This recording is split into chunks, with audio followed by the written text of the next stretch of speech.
Hello, Patrick. Hi. How you doing, baby? I'm good. How are you? Good. Well, I'm sure you're a little stressed because you just came from work. Yes. And it's been a day, I'm sure, because every day at work is stressful, Yes, right? exactly. No matter where you're at. Right. So I wanted to have you on the pod today. I'm sure you know how much you mean to me because I have been extremely vocal for all these years since the second I met you. Right. And actually, we're going to go back to the second I met you. Cool. I told you that we were going to be friends forever. And you know what you said? I don't remember. You laughed. Oh, of course. Like your laugh. And Yeah.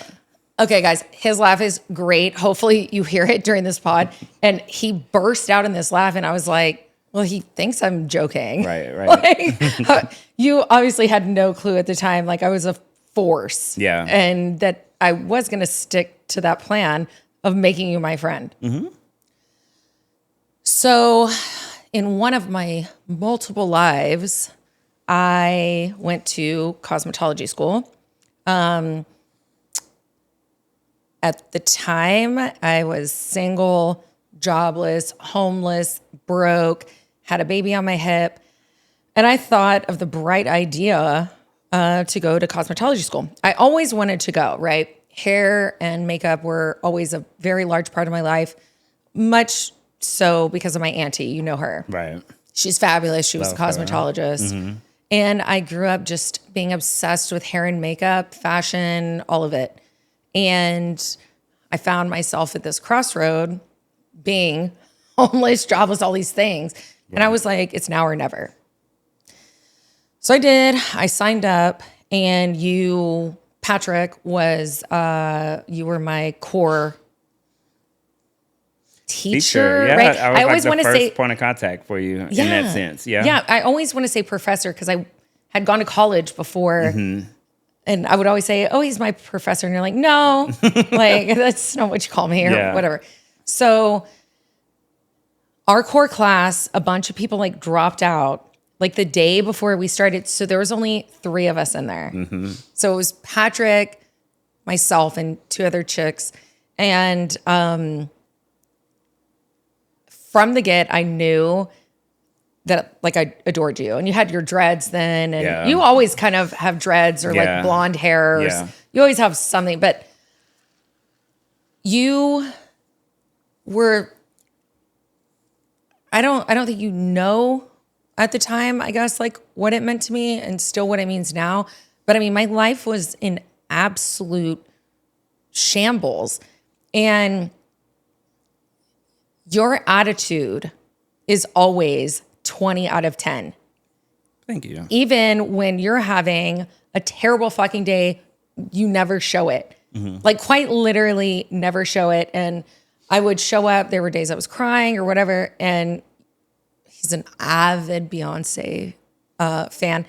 And you'd have Beyonce like playing, and you made learning fun. Yeah, and I feel like a lot of the reason why people give up in school, and it doesn't matter at what age, it's because they don't have somebody that has passion, that cares, or has fun. And you showed all of those. You had compassion. You're a father. Mm-hmm. You have 2 children, whom were much younger at the time. But you always made it a place where no matter what was going on outside, inside, it was fun. Mm-hmm. You were learning. It was exciting.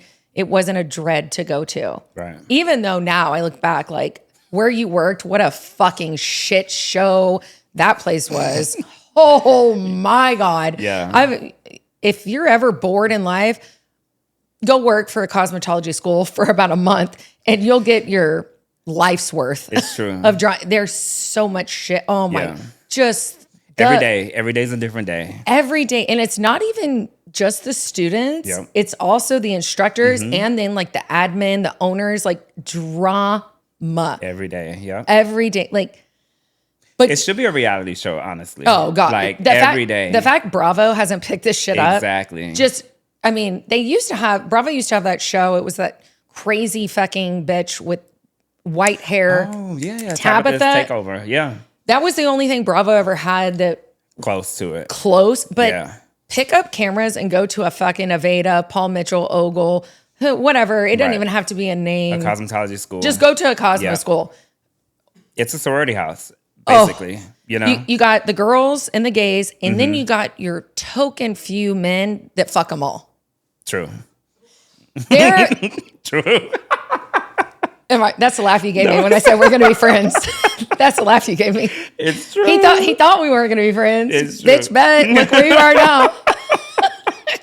You know what's crazy? I always think like, why straight men haven't chose to be a cosmetologist? Only because the benefits of, I mean, I can Of getting say this. laid. Of getting laid. It's easy. It's facts. It's so easy. Like, and not to promote, like, you know, but are you Not to kidding me? promote being a hoe. Right, But, but it's- okay, to be fair, the two straight guys that I Right. went to school with, Right.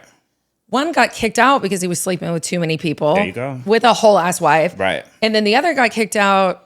Maybe he got too many people pregnant. It was something along the lines, but they were both straight. And I mean, the way they just ran, and then on the first floor, it was Cosmos, and on the second floor, it was estheticians. Right. So then when they exhausted themselves downstairs, Right. They just go upstairs. they went Why upstairs. not?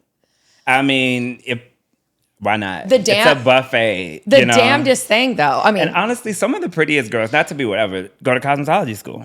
You know what I mean? I went. Yeah, you know what I mean? So, like, why not? Like, it's a buffet. It's crazy, but it's there. You know, it exists. Like, why not? I mean, Why be a mechanic when you could be a cosmetologist or whatever you want to be? and if you're a straight dude that knows how to do a platinum card or give a fade, first off, you're going to make way fucking more than you would if you worked for HEB or whatever. Right. Anywhere, honestly. Oh, anywhere. Like, it's easy. Just the Zohan, whatever his name was. Zohan? Yes. Yeah, you know what I mean? Like, it's easy. Like, the platform is already laid for you. It's there. And pretty women are very attracted to gay men, Right. like kind of in general, but just gay men stylists. Right. Like Chris Appleton was, so he once was married to a woman, has children. And I mean, everybody fawns over him. Like if you want to really make some bank, Be a hairstylist. yeah, and now they changed the hours. Back then, when I went, it was 1,500. Now it's 1,000. Go to school for 9 months, and then in 10 years you'll be making very good six figures. I mean, that's just easy. It's really just facts. Easy. I made a lot of money, not from hair necessarily. I made more money with the quinceañeras, wedding. Like and then special occasion type. And then I did microblading, lash extensions, like hair extensions. I took full advantage when I was at Paul Mitchell, and I went and got certified in all those things. And when it came all the way down to it, I had to go back to corporate America because I needed insurance. That's really what it came down. And my back, like with my car wreck, like I couldn't, I can't stand like that anymore. I feel like you started off in the time that you started off. I mean, having that injury, it wasn't going to be sustainable. No. You know? And I'm sure there were people that told me that. Right. I wouldn't have listened because I still wanted to do it. Hey, I'm glad I have it. I'm licensed in that. I got certified in all those other things. I'm glad I have it. I have tons of connections with it. Right. And then I've connected people that were my clients now to people like you. You know, but I'm also not, like a hater. Yeah. Like I'm definitely a person of like a gift is going to keep giving. I refer tons of people to you. Not only are we friends, but since school, I've called you. You're an immaculate designer, dresser. And I had a meeting in New York, and I had all these like pieces of clothes. And I was like, who do I call? Right. First person that came to mind. Yeah. You came over here and you put these pieces together. Some were designers, some were TJ Maxx, and you placed them in ways that I would have never seen myself. You're such a visionary. I could literally talk about Patrick, the brand, all day long. If you're looking for any sort of home decor, styling with clothes, hair, anything, call this man. I can't say one bad word about you, and I can't say enough good things. Thank you. I appreciate that. But I mean it. No, I know. I know you do. You know I mean it. Yeah. There's no bullshit with me. Right. You've known me long enough. Yes. It's about to be 10 years ago that I met you. So I'm going to shift a little. Okay. And kind of let you take it at your speed. You were married. You have 2 children. And I don't know if you remember this. I found it highly offensive, but everyone in core got to ask questions. And one of those little fucking scrubby ass bitches in our class said, "Are you gay?" And you're reading these questions out loud. And my questions were totally like not that. Right. But I'm like, what the fuck? And you read it and you laugh and you were like, no, I'm not. I'm going through a divorce and I have 2 children. Right. And I just remember how, first off, just tacky it was. Even though I'm like wild and outrageous, well, I'm not wild, but even though I'm kind of outrageous and I fly off the cuff on things I say or whatever, at the end of the day, like I have something called couth and a lot of people don't. Okay. I would say class, even though I would consider myself white trash. I do have class.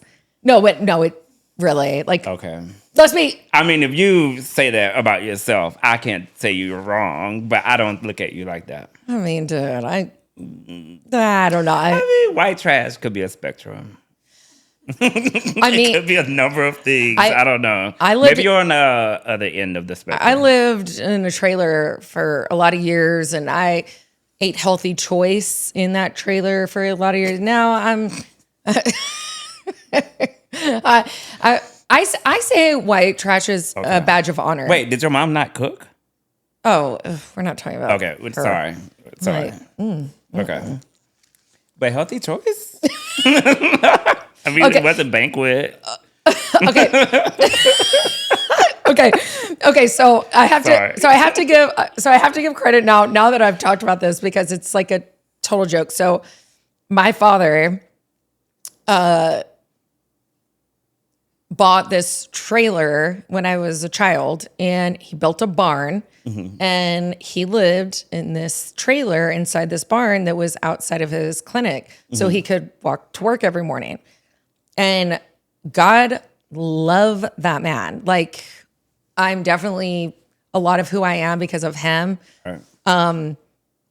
He grew up just kind of very like white tea in Pasadena, outside of Houston, like very, very rough upbringing. And he brought himself up. But like my dad, still in his mind, he still thinks he's like broke. Like That's interesting. He has the mentality. Don't get me wrong. He has nice things and stuff, but like motherfucker wears a Timex watch and flip flops. And like he is 71. He still works full time. He grew up just not in a great place. All my dad's family, like fucking love it. They like Dayton, Liberty, Texas, Baytown, like kind of the ghetto, like let's be 100 and best. But I mean, they all had trailers. That's what I grew up going to. But then the other side of my family just always told me how white trash, like, you know, my dad's side was. That's a whole nother thing. I embrace every single inch of me and every part of me. And I am who I am because I was raised with such things. Yeah. And my dad had this fucking trailer, bro. And it's some of the best years of my life, to be honest. And it was 1 bedroom. So when I was there, he'd sleep on the couch and he would let me sleep like in his bed in the trailer, and he would feed me. And now I'm triggered to this day.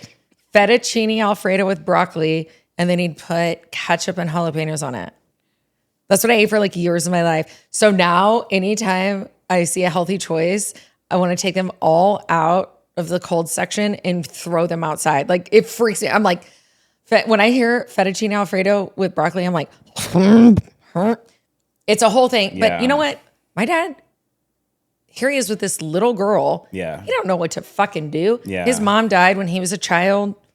His father was an alcoholic. He didn't know what to do. Yeah. He did the best he fucking could with me. And you know what? Like, people can call me a lot of things and say a lot of things, Right. but I did pretty goddamn well. Yeah. And my dad did pretty goddamn well too. So let's toast to my dad real There quick. you go. Let's let's give it to let's him. toast to Dr. Ryne. love that. Because what a man.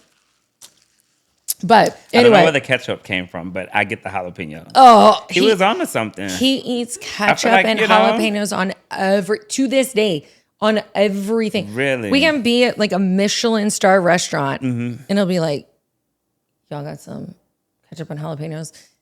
And my stepmom, God love her, she's like, hey, Right. we are who we are and Right. don't You like judge a us. little bit spicy. Don't knock it. Yeah. So got way off track with That's that. okay. But I want to bring it back because it upset me so much Right. with that question. I would like you to take it from here because I'm not putting words.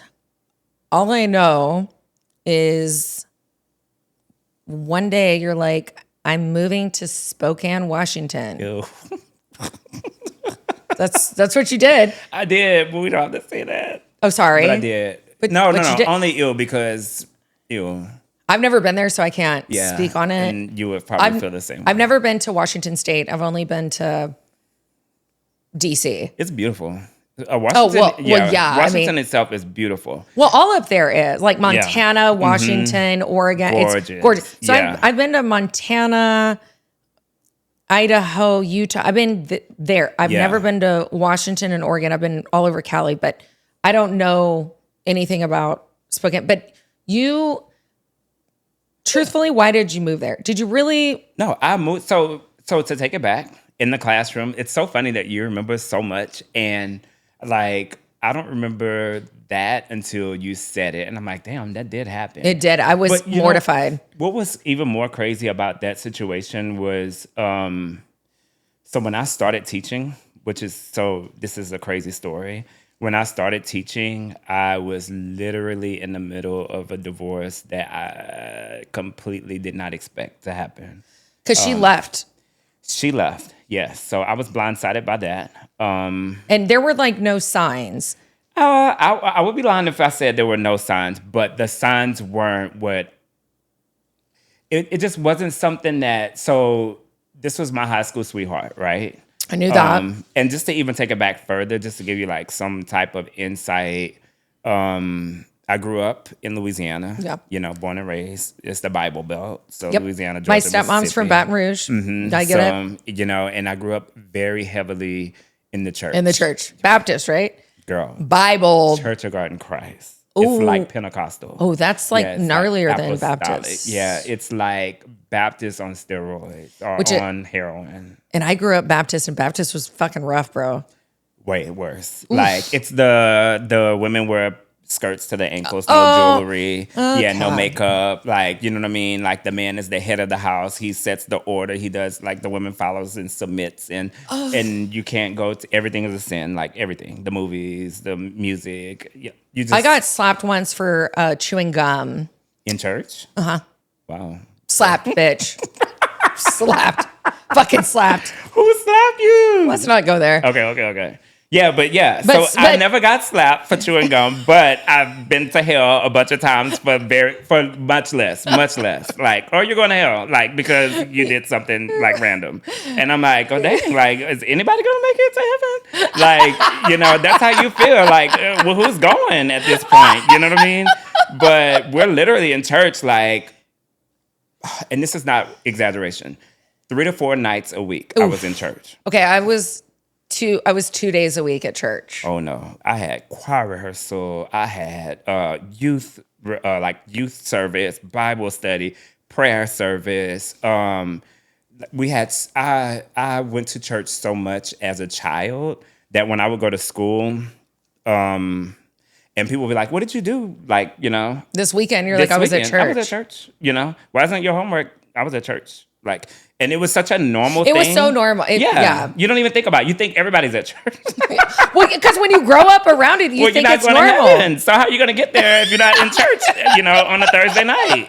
So that's how it felt. You know what I mean? Like, well, y'all going to hell because I'm going to, like, who needs homework when you're going to heaven? You got an A on your homework? Cool. Right. Have fun in the lava. Right, exactly. You're going to burn, so... But that's how it felt, growing up. It was very churchy, like always, And your ex-wife, I won't say her name, she grew up in the same church with you. No, she was Catholic. Oh, so, yeah, completely, yeah. Wait, she's black? Mm-hmm. Wait. Actually, are all Catholics white or Hispanic? Okay. Hello? Well, it depends. She's a black Catholic. It depends. That's shocking. It is shocking because Is it? I have a lot of black friends and none of them are Catholic. Really? All my Mexican I think friends. in Louisiana is different. I don't know. So it's such a melting pot in Louisiana, right? So Louisiana reminds me a lot of Houston. I lived in Houston for a long time, and they're very close to one another. Yeah. And Houston is a melting pot, but no, I've only met your ex-wife once when she stormed in the classroom. Sorry, we're not going to talk about that. So I did know she was black. That was a stupid question for me I did know. But I have never met a black Catholic, I swear. What? I feel like of all I have a lot of black friends and none are Catholic. And none of them are Catholic?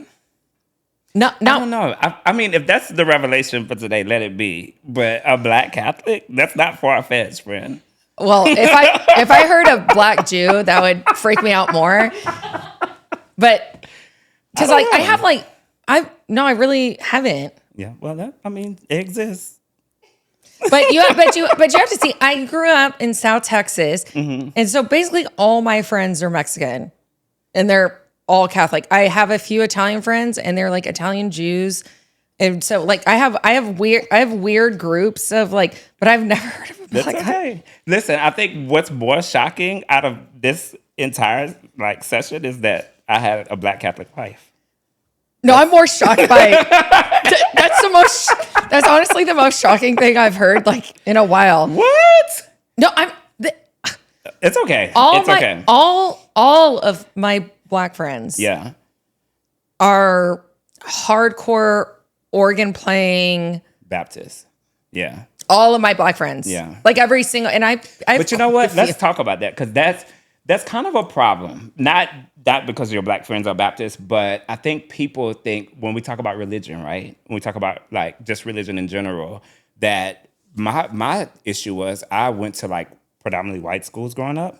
Okay. And I thought all white people, I'm like, y'all must not be going to heaven because y'all don't ever go to church. You know what I mean? Isn't that weird? It is weird because where I grew up, all the fucking white people, they went to Methodist or Baptist where I grew up. Those were the only two.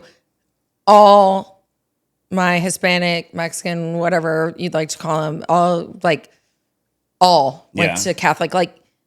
When I say it was so white, where I grew up in Baptist church, no one was there that wasn't white. Yeah. Not one human, not one Asian, nothing. That's weird. So I was just like, oh. And then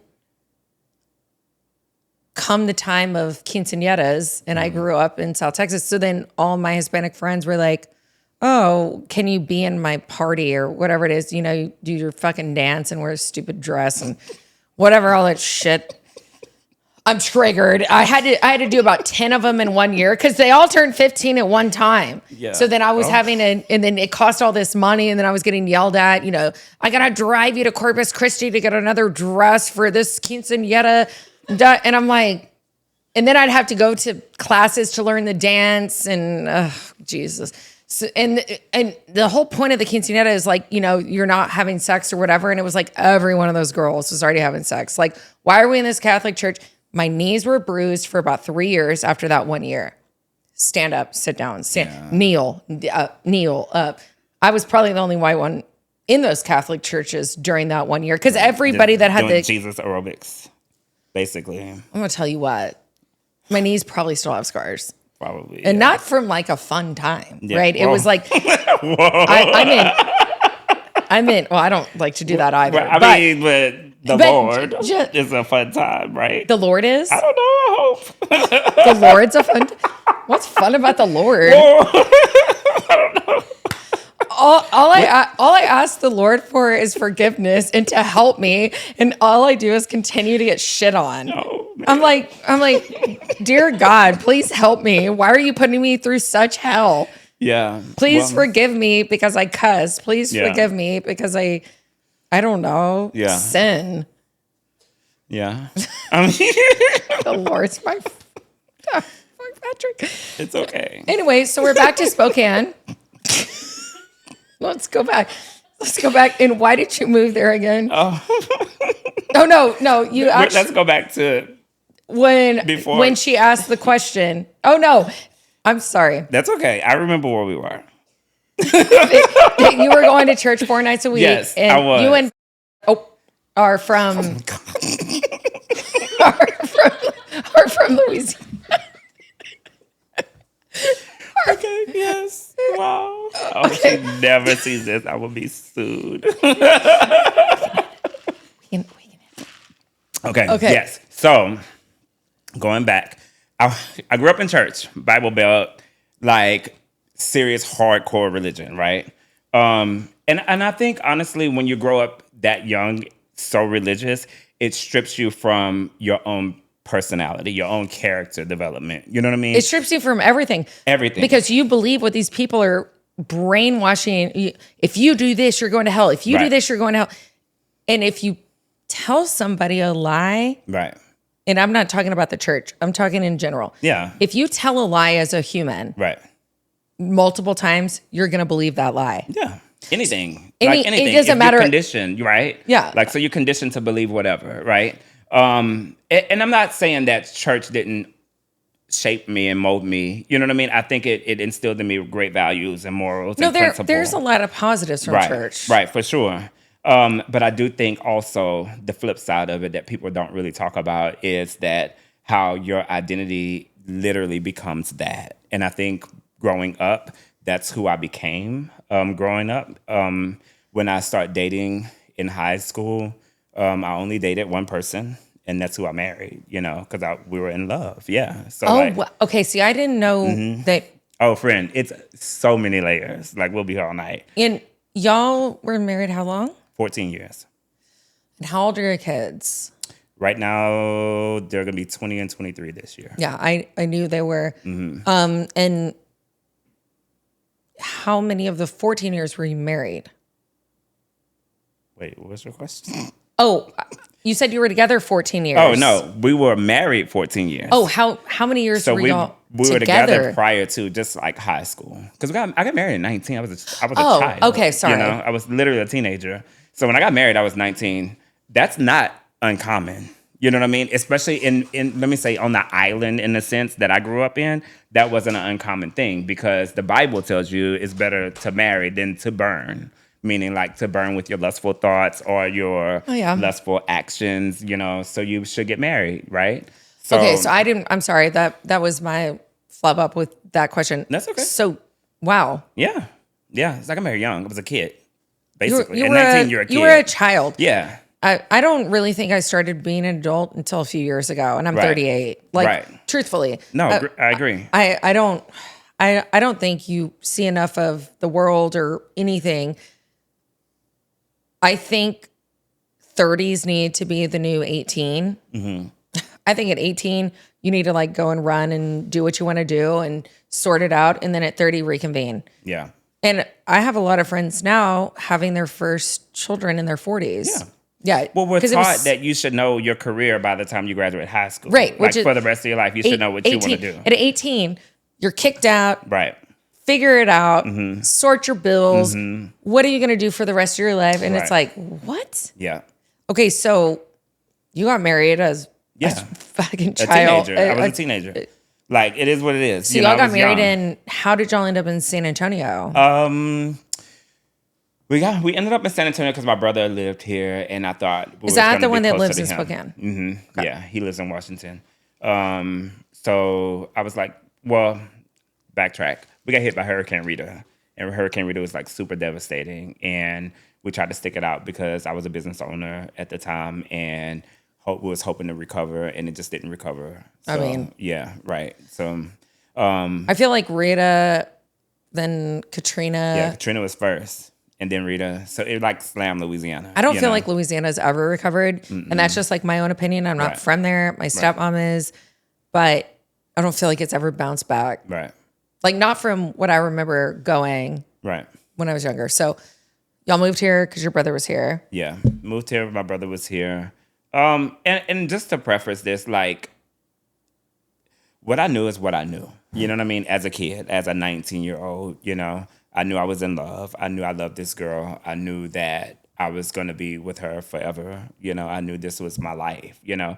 Like, so this wasn't like an unconscious, like, oh, like, or a subconscious thing, like in the back of my mind, this at some point, this is going to dissolve or go away or change. It wasn't like in my mind, this was a forever thing. I really understood like how marriage was sacred and how important it was in the eyesight of God and how important it was for me to take care of her, taking her from her family, you know, and being a man. Like I understood that. There was nothing that I did not understand about that. I just knew, I think as a child or being so young, there was a big responsibility that I wasn't aware of how great it was at the time. Well, yeah, because what 19-year-old does, Right. taking on a wife and then having 2 children, like, holy shit. Right, it's a First lot. off, just taking on a wife. I didn't have a wife and 2 kids like right away. My first kid was at 21. But I do understand what you're saying. That's still very young. Yeah, but I'm saying like the progression later? of the whole thing. You know what I mean? Yeah, because like it's scary as shit. Yeah, for sure. Like my producer, Sean, he just had his first child, and Sean's what? Are you 40? He's 45. Wow. He just had his first child, Yeah. and he's like, man, it's a bitch. Well, Yeah, it's imagine being 21. crazy. 21, girl. Right? Like 21. that. I was 27, and it knocked me. Yeah. But 21, I couldn't even fathom having a child at 20. Yeah. Like, You know what's crazy? Like where I'm from, it was celebrated. Like it was like, you're doing the right thing because like this is what God this wants. is what God wants. This is what God said to do. Yeah. So it's bizarre. You know? It's almost like when you hear about people growing up in a cult or growing up in like these weird, you know, spaces, and they do these like weird things that are so normal to them that it's absolutely not normal when you get out of it and you look at back and you're like, what? You know what I mean? Yes. So it was that type of situation. It was normal for years. Like I never even questioned it because I was doing the right thing. You know what I mean? Like because that's how you were raised. Yeah. It was So, just very normal. Very normal. And then you came here, you had 2 kids. And Yeah. then is that when you got into hair? No. You were already into hair. So I got into hair. I don't talk about this a lot, only because, and I'm okay talking about it. But my mom, when I was in 6th grade, my mom got diagnosed with lupus, and I know. I was really young, and I'm the youngest of 3 boys, so she had 3 boys, and she got diagnosed with lupus, and I remember coming home from school one day, and she was like, "Hey, we need to talk," like all of us, right? And I was like, "Okay, you know, what's going on?" My mom was very open. Like, it's nothing she heard from us. And it was really to a fault. Like, I feel like we were responsible for things that we shouldn't have been responsible for emotionally as children. And I think that's kind of what shaped me as an adult also. Like, I feel like in a sense, I grew up fast so I could kind of get away from things that shaped me, if that makes any sense. It makes a lot of sense to me. You know what I mean? I probably need to be in therapy, honestly. But okay, to be fair, we all need to be in therapy. We all need to be in therapy. So but I probably spend extra time there, probably as much time as I spent in church. But but low-key, yes. Right. So yeah, so one day she sat us down and she said, "Hey, I have lupus, you know." We didn't even know what lupus was. I was about to say, because lupus is like a very, very tough. Mm-hmm. It was tough to even diagnose her because she was going back and forth to the doctor, back and forth to the doctor, back and forth. And they have to run tests and tests and have to like eliminate so many things before they finally get to lupus, right? And the fact that we're still in that space in 2025, though, I'm just going to say that. Yeah. I've had 2 people in my life die of lupus. Shouldn't have happened in 2025. Yeah. Like recently died. Yeah. So, yeah. So that was rough because the conversation was, "Hey, I have lupus." Not only did we not know what this was, but the doctor only gave me 2 years to live. So could you imagine, like, what, in 6th grade, you're what, 13, 12 or 13? Yeah. And I'm getting home from school, and this is what I face when I get home. And so we're like, wow, you know what I mean? My mom's probably going to die, you know? And that's all. And I grew up with that haunting me every day of my life. Yeah, my mom, she's gone. But she's only been gone maybe 10 years, not 12 years. So she lived for a really long time past her diagnosis. But anyway, there was another part of my life that was just like really damaging. It was jarring. Yeah. It's completely jarring. You don't tell a 12-year-old that. Right. Like, well, girl, let me tell you, that was Candyland compared to the things I experienced as an adult, or I'm sorry, as a child getting to adulthood. So yeah, that was like, at least we had something in a sense that was solid. Like I had a very shaky foundation, a very shaky upbringing. I've never heard you talk about your father. Because I don't. Okay, so I watched your podcast and I watched you talk about you called it it was your podcast with Miranda, and you talked about, what was it? What is it? No contact? No contact. Girl, you want to talk about no contact? This man I do not talk to this day. Yeah. When was the last time you spoke to him? I spoke to him on accident because my brother put him on the phone with me, and because he was with him, and he was like, "Hey, hold on one second," and put my dad on the phone. And no, you didn't hang out? I didn't know. You were shocked. Well, my brother and my dad ironically sound exactly the same, and I didn't know they were together. So he was hanging out with him, and then he was like, "Hold on one second," and then he put my dad on the phone, and I was like, "Hello," and he was like, "Hey, Patrick," and I was like, "What? Who the fuck is you, bitch? Who the fuck are you?" First of all, nobody calls me Patrick except like people that know me on a professional level. They call me Patrick. So everybody else calls me by my nickname, my family nickname. So that shocked me. What's your family nickname? PJ. Everybody, like nobody. My teachers called me that. Well, I'm kind of annoyed. No, wait. I knew you were gonna say that. Wait, friend. No, it's only because you met me in a professional setting. I swear. And I never corrected you because you've been knowing me as Patrick this whole time. So I was not going to say... PJ? Literally everybody. The fuck? Nobody calls me Patrick. Nobody calls me How dare you Patrick. tell me this I know, today? right now on your podcast. Like, I'm not Patrick. No. See, I said I wanted to be friends with him. And what he just told me right now is, nah, fuck you, bitch. Oh, no, I didn't we're want to bonding. be friends with this you. makes us more friend-like. We're family. Oh, we're family. Call me PJ. Yeah, like literally my whole life. Literally everybody. So when he said that, I knew it was my dad because he doesn't call me that. What is his name? We don't have to talk about it. Well, do we call him by his name? Because you shouldn't call him dad. I don't reference him at all. Well, you're saying dad. My dad was. You should refer to him as his name if he's not your father. I don't really talk about him. Like he doesn't come up ever. Like he doesn't hold space in my head. He doesn't hold space in my heart. Like I just don't. Your three brothers speak to him and you don't? No, my one brother. Okay. And so he got on the phone. Yeah, he got on the phone and he was like, "Hey," and like, "We should bury the hatchet" type conversation. And I was like, "Dude, what are you talking about? Like, I don't know. You're literally a stranger." So I was like, when was the last time you saw him? And he asked me how old I was. Goodbye. Yeah. So when was the last time you saw him? Truthfully, I mean. No. I'm thinking. That long. Obviously. I saw him in a grocery store when Corbin was 2. And he's 22. He'll be 23 this year. So. Yeah. So 20 years ago. And it was random. Like we're in the grocery store and like I literally ran into him. He lives here? No, he lives in Louisiana. Oh, okay. So that was random. So no, I don't talk to this man. I would sit in a room just like this with him and wouldn't speak to him like growing up, because he was around, but that's just what it was. You were just around. You know what I mean? Like my dad was a bad person. Yeah, he was just a bad person. I don't even know how to explain him, but like he wasn't abusive, like physically abusive or anything like that. But he was definitely like on drugs, and it just comes with so much. And I think people don't understand when you try to love somebody who has an addiction, it just honestly, it just doesn't really go anywhere. You know what I mean? Yes, I do. My you know what I mean? my brother's an addict, but he's been sober for years now. So yes, I do. Yeah, you then you know. It's And I have other hard. family That's members that were hard. addicts, but Yeah, when it's you hard to try navigate because it's like I don't want to hear a thing that's coming out of your mouth because it's probably bullshit and you're probably high right now or something, Yeah, or drunk or whatever the addiction was. So I understand it. yeah, no, yeah. It was a lot.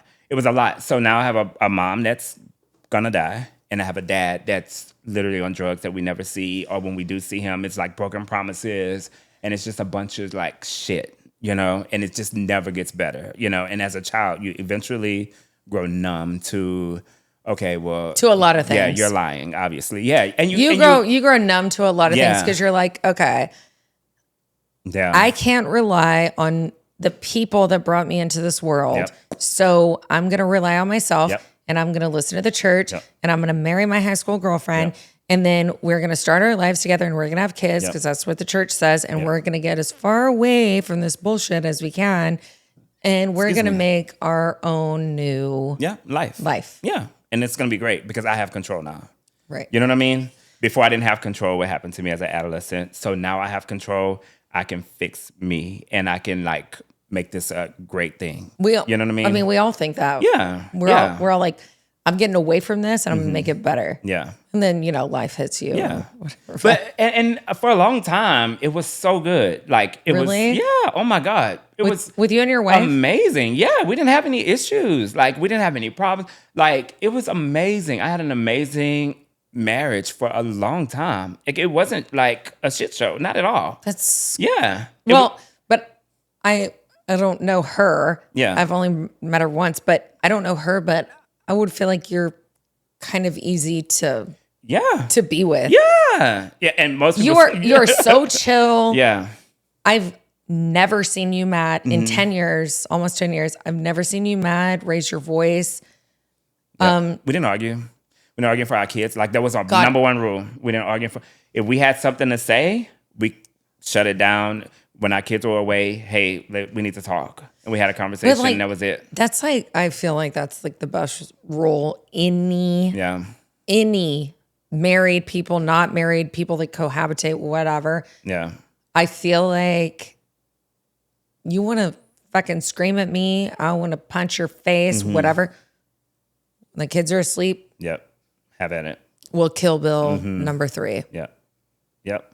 We didn't. Like- it just didn't exist, and I feel like in our life, like we had issues. Everybody does. With two people trying to come together, trying to figure it out, right?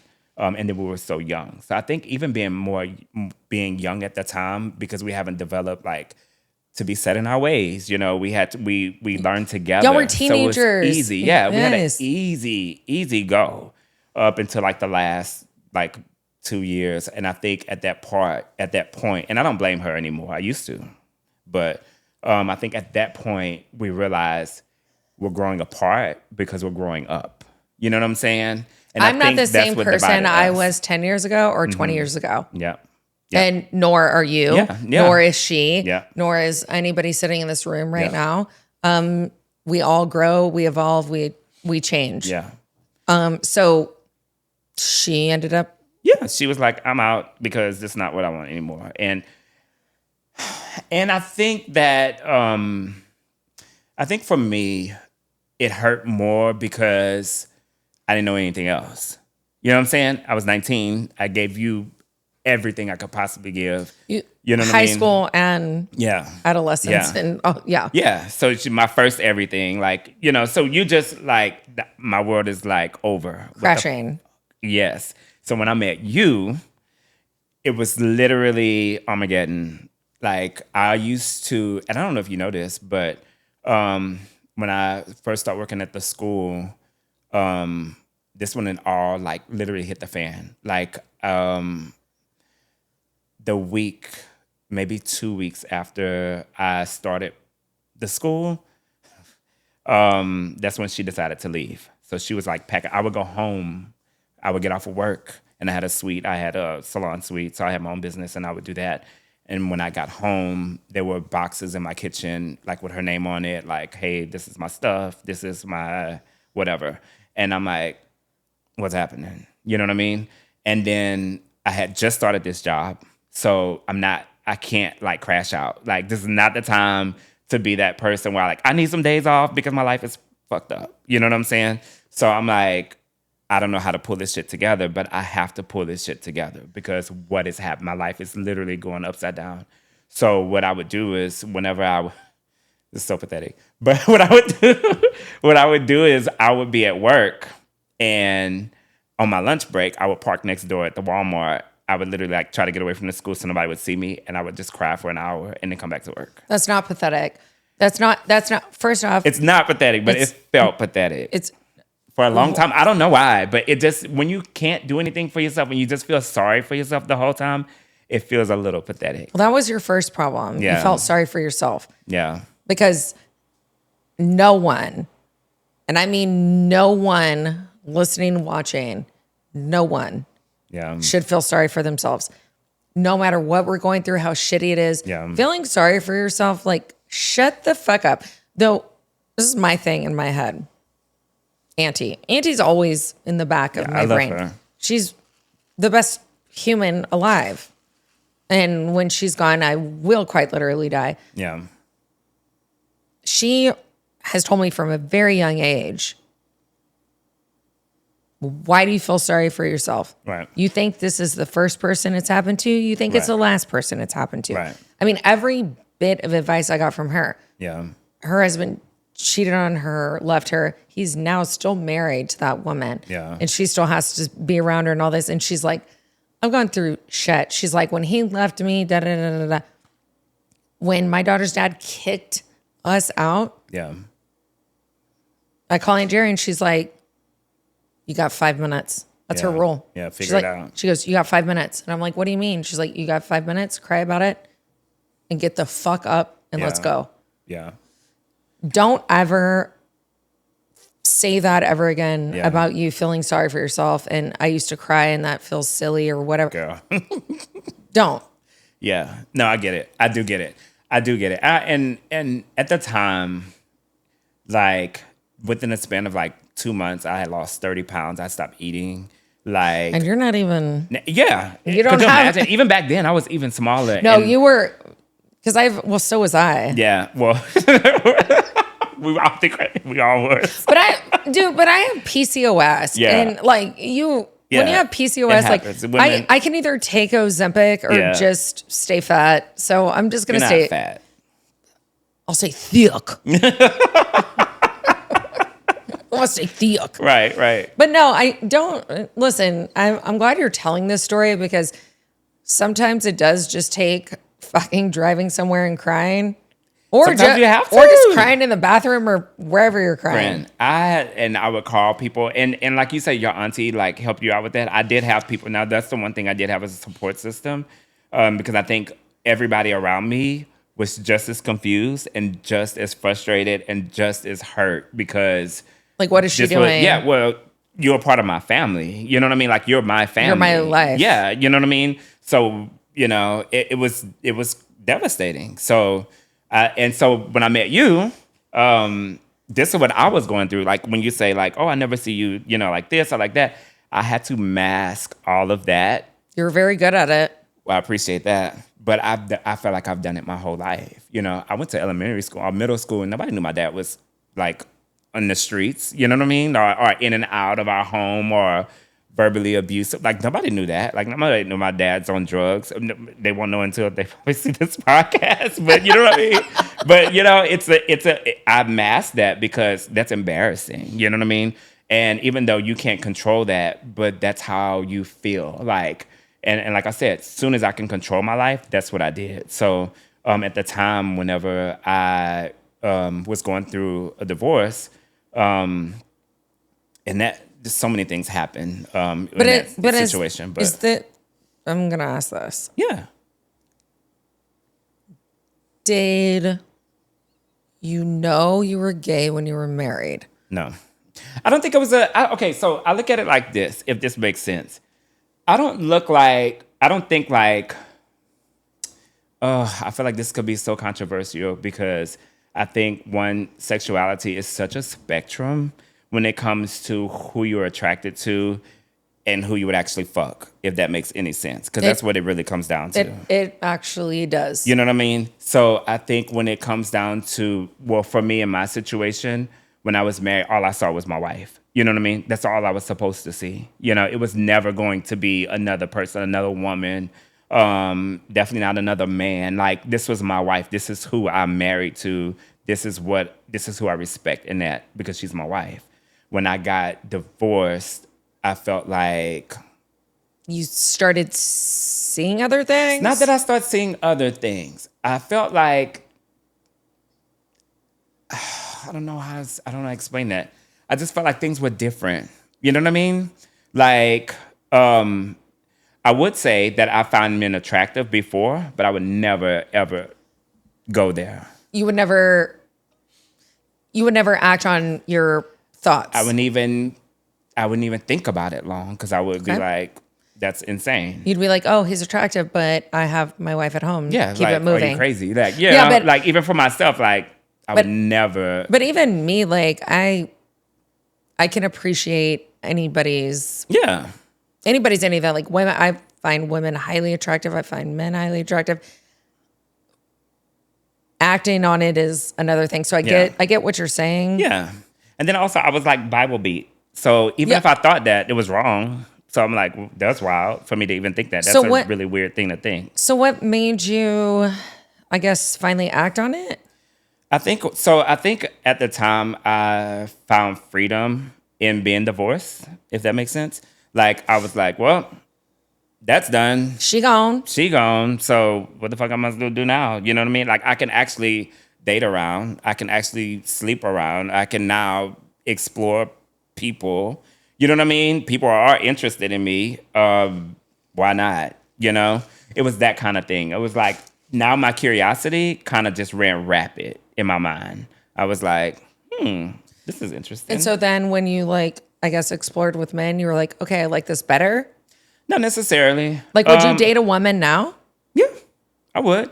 If it came down to, like, I don't see myself as a one, like, again, like, when we talk about sexuality being a spectrum, I think most people are bisexual. I'm gonna be honest with you. I think most people are. But it comes down to, would you act on it, or do you just find this person attractive? And then to what level? I don't think, and then some people are just hardcore straight. And that's fine. But I don't know. I don't think of it like that anymore. And I think because I'm so deconstructed from the way I grew up that my mind is no more in a box in that sense. Because I would have never thought I would have done it, if that makes sense. Do you go to church now? No. I haven't been to church. I've been to church once this year because my friend keeps inviting me. But, and it's not to say I don't love God. And it's not to say that, you know what I mean? No. I just don't believe in organized religion. Well, I think the people that grow up so hardcore, which you grew up more hardcore than I did, but I think the people that grow up so insane, such as like Mormons and other, and they're leaving the church and all this stuff. Right. I think they're so jarred because it is jarring what you went through. Like jarring what you went through. And so I feel like now as adults, some of them are like, yeah, I'm just not going to do that. I'm going to do the bipolar opposite, or I'm just not going to do any of it at all. I don't judge. If you're a good person, right. If you're a good person, that's kind of really all that matters to me. I do not give a shit what religion you are or what God you pray to. Yeah. If you pray, my thing is just be a good person. Yeah. Because I got people in these streets in my life that are swearing to be God-fearing people and go to church 2 days a week, and they're literally like coming for my heart and soul. They just want me to die. And it's like, okay. Yeah. But you go to church on Sundays, that's okay, tight. If that makes you sleep good at night, cool. Yeah. But I see where you come from, because I do have other friends. So where I grew up, it wasn't Jehovah's Witness, it was something else. And it was same kind of shit. Like the women had to wear skirts and I cannot remember what it was called. But I do know it's no longer in the city that I grew up in. Because one of the girls that went there, I was never allowed to have like sleepovers at her house. And then now that I'm older, I'm like, oh my God, yeah. And then her dad got arrested. And Oh my God. no, yeah.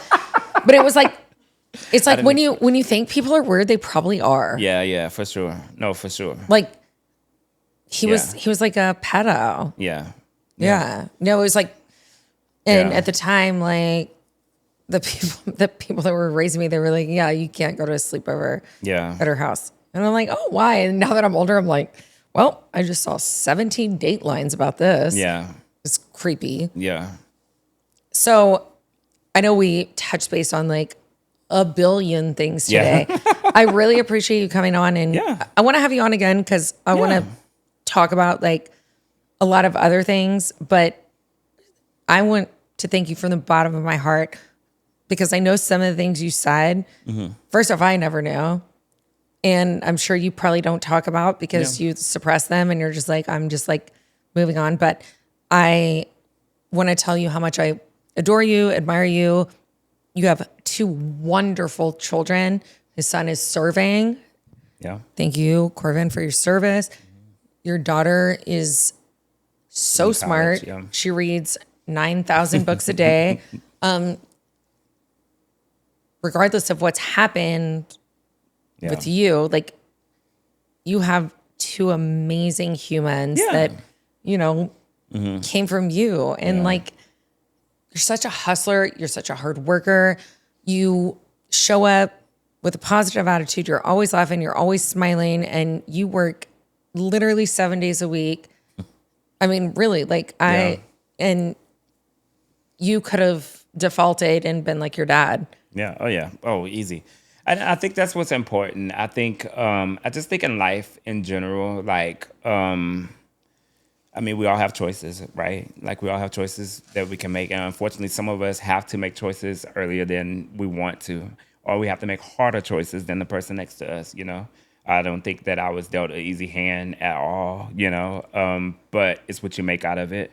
I could have chosen a lot of things to do with my life, and but I'm happy where I am, you know, and I think that's what's really important, that you're healthy and that you are happy. And I honestly, when we talk about like sexuality and stuff like that, that's something I don't even think about. Like, I think before I would think about it because it was more haunting, you know, because of my background. But I think now it's literally something that I'm like, wait, is this a conversation? Like, oh, we still talking about this? Like, it's 2025. Who cares? And I'm not saying like, you know, because we brought this up, but people actually care about who's sleeping with who. And it's just the weirdest concept to me because. But it's only, to be fair, for straight, whatever straight is, to be fair, in 2025, if you're single, everybody is asking who you're having sex with. My girlfriends that are single, my guy friends that are single, a lot of my friends are now divorcing because I'm hitting that age. I'm 38. So a lot of them are hitting that. And it's like, oh my God, oh, you're on Bumble? Have you slept with somebody? So no, it's still a big thing, which to me, I think is like so silly. I couldn't be bothered by wondering about who my single friend is having sex with. I think it's weird. I think it's because I'm gonna be honest. Like where I work with people. Like I work in a cosmetology school. There's a lot of creatives, right? A lot of creatives. Lots. There's more lesbian girls in my school than I can even count on my fingers and toes. And you would never know. You would never expect it until they say, I have a wife, I have a girlfriend. Because they're done with men's shit. Possibly. Or they could just, that's the way they were born. Or that's the way they're wired. Like, nah, I'm standing 10 toes down. You think they just flip a switch and be like, I'm tired of men? Men in 2025? Fuck yeah. I will die on my hill. Men suck. They weren't raised right. I don't know. I mean, you could be right. You could be right. I usually am fucking right, Patrick. You could be right. But what fucking man today is going to say, babe, I know you work full time like I do. Mm-hmm. Let me come home and let me cook and let me this and this and this. Bye. You don't think so? I think there's so many men out there. Okay, like now my producer's been with his wife. You don't cook at home, sir? Yeah. Oh, he does everything. Okay, he's 45. I'm talking about today's men. I'm talking about today's my single girlfriends. Right. The dates they go on, I'm appalled, and I'm like, gross.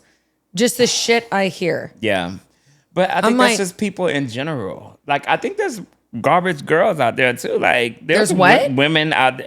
Come on, can't just. No, what did you say? You can't. There's garbage women. Oh, also.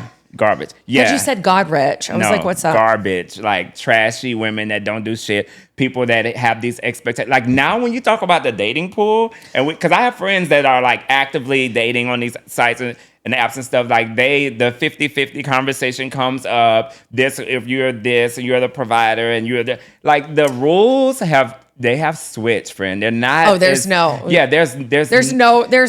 rules anymore. Yeah, it's weird. Like it's weird out there. So like my friend always say, it's piss in this pool, like in this dating pool. Like, and I believe it. Like I pee in my own pool. There you go. And there's people like that. And then you got Millicent, who pees in her own pool. Her own pool. So you make your own mess. But however, I do feel like I pee in my own pool, but I also pay the guy to come clean it every Thursday. Exactly. To be fair, I haven't swam in like 4 months. So no, I don't pee in my own pool. I just sounded funny. Yeah, no, I like it. Well, Patrick, thank you so much. PJ! Oh yeah, PJ! Because all of a sudden I'm not in the best friend triangle. Okay, I'm not in the Bermuda Triangle, best friend triangle. I didn't know his name was PJ. PJ. It is. Okay, well, PJ. Yes. Thanks for coming on. Definitely gonna have you back because we only covered about 25%. But we didn't even really get into it. Yeah. Well, we have to talk. Let's call Doja and get into it. Yeah. Yeah, we can do that. I love you, baby. Love you too. Thanks for coming on. Absolutely. See you guys next time. Thanks. That was so good. we gotta cut that prostitution shit out.